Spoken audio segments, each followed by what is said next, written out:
Well, two cities on Metro Atlanta's south side are getting six figures to help improve access to fresh, locally grown food. Foodwell Alliance has selected Chattahoochee Hills and Palmetto for new local food planning effort here aimed at supporting local farmers and helping communities connect with healthier food options. Let's bring in our first guest this morning, Sarah Brown with Foodwell Alliance, to talk more about this and what it means for folks who live there. Sarah, good morning to you. Thank you for your time. Good morning, Dan. Thanks so much for having me. Oh, you're very welcome. So let's talk about this local food system plan. What is it, and why was Chattahoochee Hills and Palmetto selected? Yeah, a local food system plan is really a set of city policy and community programming recommendations over the next 3 to 5 years for a community to strengthen their local food system.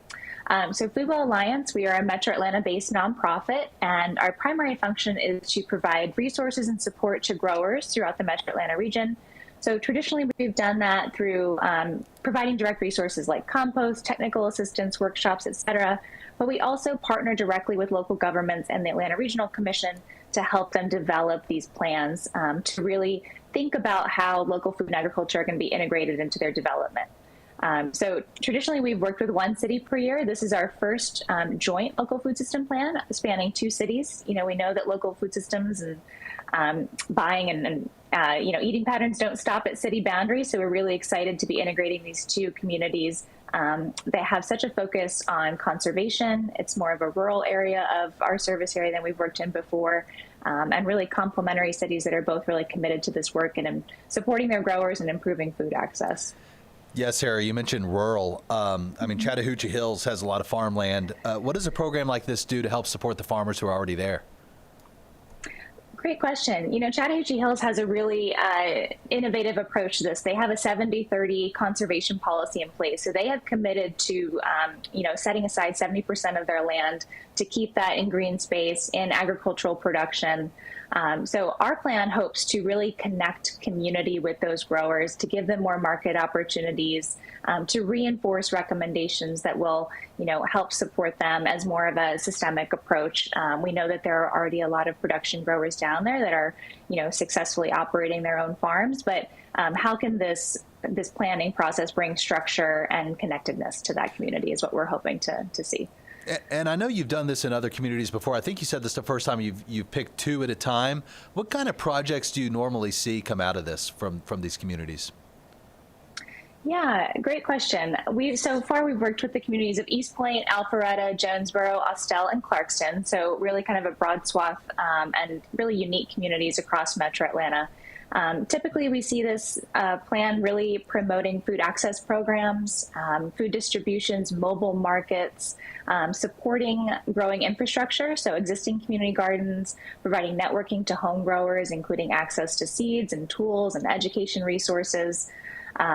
Speaking of education, a lot of these plans also bring in educational partners, bring in the schools, focus on school gardens and other, kind of educational pipelines, elementary through high school, and workforce development programs as well. So really a broad swath across supporting growers, increasing food access programming, suggesting a supportive city environment, so through policy recommendations and zoning overviews. And then, of course, supporting pollinators and other sustainability initiatives, and really just overarching, increasing community connectedness through local food and ag. Okay, I got a question. You're probably going to say, that's loaded. How much time do I have? Well, you got time, all right? We got 5 minutes, okay? So take your time here. But I want to talk about food access because you brought it up here now a few times. How big of an issue is that currently around Metro Atlanta?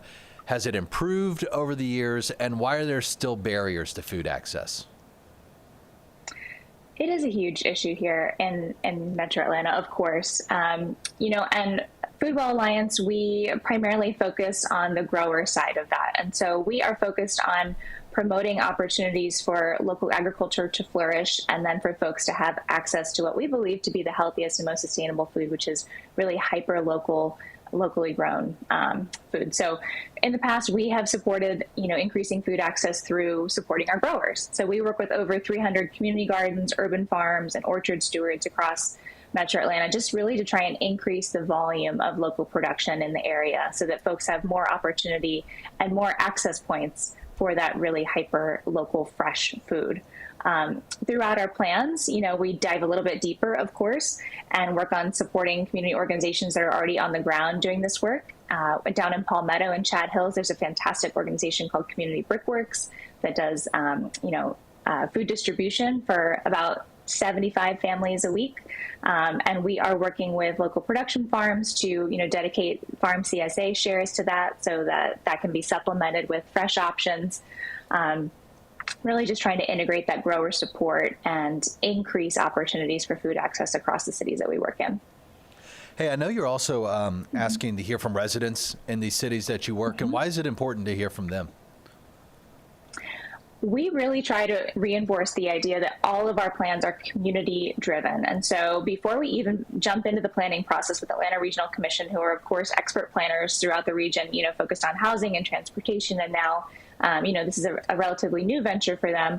But Foodwell Alliance leads an intensive community engagement process first. So we want to make sure that we have an understanding of what is the lived experience of residents in these communities in terms of accessing and growing local food, and what do they want to see? What is their vision for the future? So, we have an open community survey out in Chattahoochee Hills and Palmetto through May. We've already heard from about 150 residents and, really work to, get more information on what are their priorities within these plans. We also host focus groups, so those are open to anyone in the community to join, facilitated discussions with local leaders about, again, what they want to see in these plans.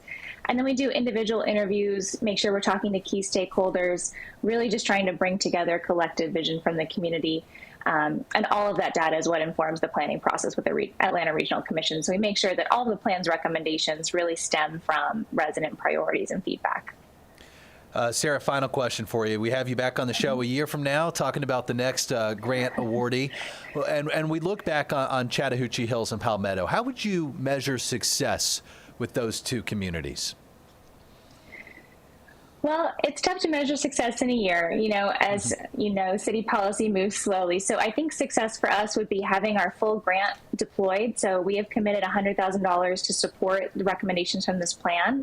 So that's $75,000 in cash and then $25,000 in-kind resources from Foodwell Alliance, vast array of, workshops, volunteer days, compost deliveries, et cetera.